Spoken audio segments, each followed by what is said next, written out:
영혼, 몸. 19번째. 이제는 출발할 때.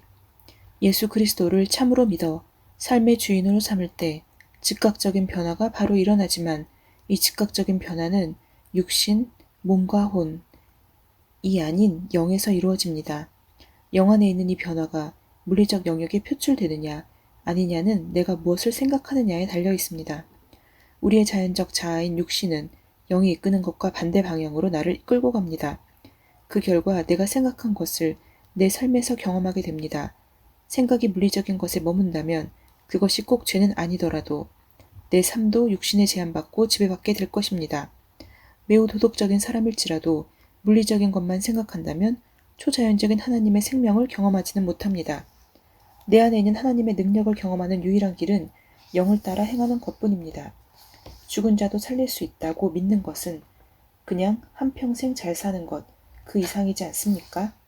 물리적인 영역에서는 아무런 증거도 없는 것들을 믿어야 하는 것이니까요.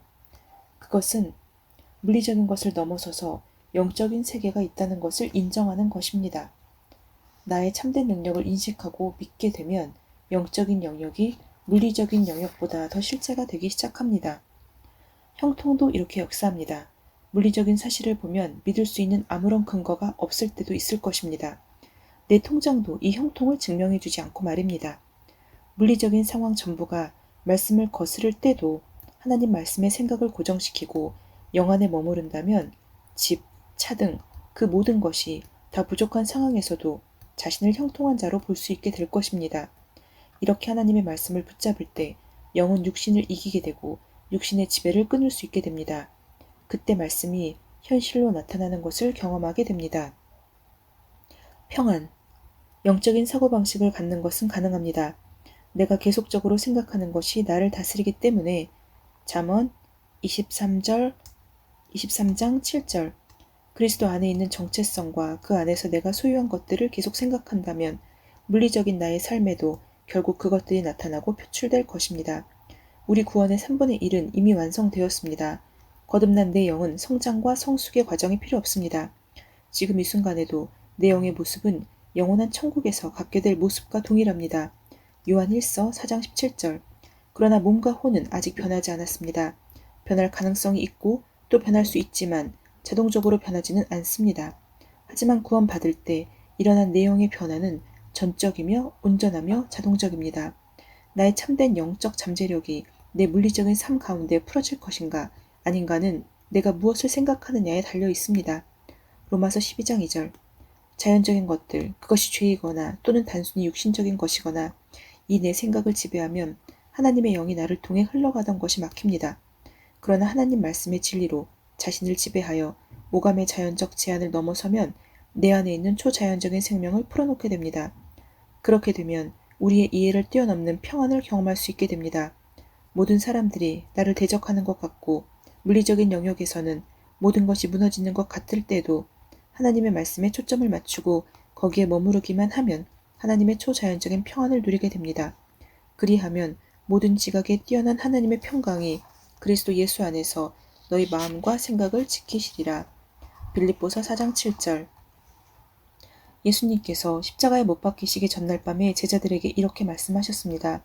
너희는 마음에 근심하지 말라. 하나님을 믿으니 또 나를 믿으라. 요한복음 14장 1절. 자연적인 생각으로는 상황이 상황이니만큼 이것은 말이 되지 않습니다. 그들의 메시아, 그들이 사랑하고 예배했던 분이 곧 사형을 당하게 되었는데 어떻게 평안하라는 것입니까? 이런 상황 속에서 평안할 수 있는 자연적인 근거는 없지만 예수님께서는 그들에게 그분의 말씀을 주셨습니다. 예수님은 자주 나는 십자가에 못 박힐 것이지만 3일 만에 다시 부활하리라고 하셨습니다. 제자들이 만일 예수님의 이 말씀을 묵상하고 이 말씀으로 자신들의 생각을 지배했다면 이렇게 힘든 상황 속에서도 하나님의 초자연적인 평안을 풀어냈을 것입니다. 무엇을 생각하시겠습니까? 우리를 향하신 하나님의 최선을 누리려면 영혼 몸에 관한 이 진리를 이해해야만 합니다. 우리는 무한한 잠재력을 소유했지만 그것을 영 안에 있습니다. 하나님께서 주신 승리는 우리 육신에 있지 않고 거듭난 나의 부분 안에 있습니다. 신앙생활 가운데서 성장하면 육신이 점점 더 소멸하는 것이 아닙니다. 내가 영에게 순복할 때 육신이 점점 더 적게 지배하고 점점 더 적게 나타나는 것입니다. 하나님의 말씀을 통해 그리스도 안에 있는 정체성에 집중하십시오. 육신을 먹이는 시간을 줄이고 영에게 집중하십시오. 불평불만하는 사람들을 멀리하고 믿음과 긍정을 말하며 그리스도 안에 가진 잠재력 가운데 거하는 사람들을 가까이 하십시오. 하나님의 말씀이라는 영적 거울에 보이는 나의 정체성으로 자신을 지배하면 그리스도 안에 있는 새로운 정체성에 근거하여 완전히 새로운 사고방식을 개발하게 됩니다. 아무것도 하나님의 사랑에서 나를 끊을 수 없는 이유는 내 거듭난 영은 완전히 성화되었고 온전해졌기 때문입니다. 하나님은 영이시며 우리를 보실 때 우리 영을 보십니다. 요한복음 4장 24절. 하나님은 영으로 우리의 거듭난 영과 고지하십니다. 하나님은 내 육신의 생각과 행동에 근거하여 내가 받을 자격이 있는 것만 주시는 분이 아닙니다. 그분은 영적인 영역에 나를 대하십니다. 그렇기 때문에 하나님은 언제 어떤 상황에서도 나를 받아주실 수 있는 것입니다. 나는 하나님의 사랑받는 자녀입니다. 우리는 계속 정보를 받으며 둘 중에 한쪽으로 끌려갑니다. 하나는 육신, 하나는 영입니다. 갈라디아서 5장 17절. 성령께서는 항상 우리를 하나님께로 인도하시며 그리스도 안에 있는 나의 정체성을 상기시켜 주십니다. 반면 사단은 세상을 통해 그리고 자신의 이미지와 목소리, 뉴스, 미디어, 영화, 책, 신문, 잡지, 모임 또는 잘못된 믿음 가운데 있는 교회를 통해서까지를 통해 계속 패배를 심어주고자 합니다. 그리하여 내가 계속적으로 생각하는 바로 그것을 결과적으로 삶에서 경험하게 됩니다.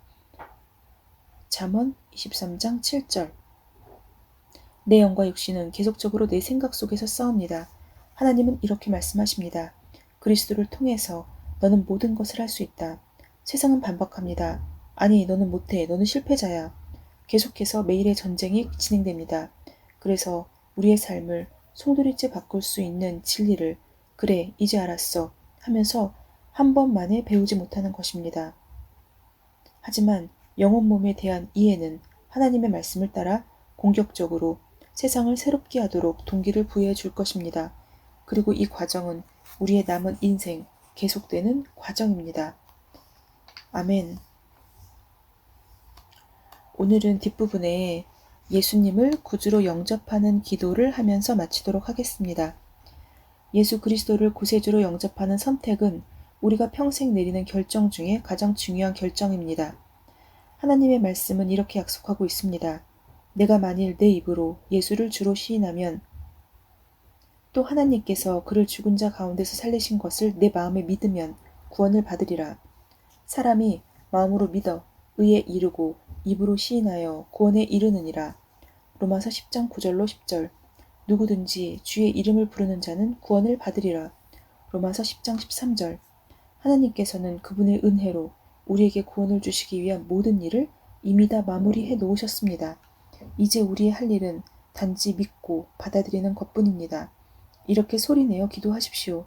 예수님이 나의 주님이시며 나의 구원자이심을 고백합니다. 나는 내 마음으로 하나님께서 예수님을 죽은 자 가운데서 살리신 것을 믿습니다. 하나님의 말씀을 믿음으로 나는 지금 구원을 받습니다. 저를 구원해 주셔서 감사합니다. 예수 그리스도께 인생을 맡기는 바로 그 순간 그 말씀의 진리가 즉시 영 안으로 들어갑니다. 이제 당신은 거듭났으므로 완전히 새로운 사람이 된 것입니다. 아멘.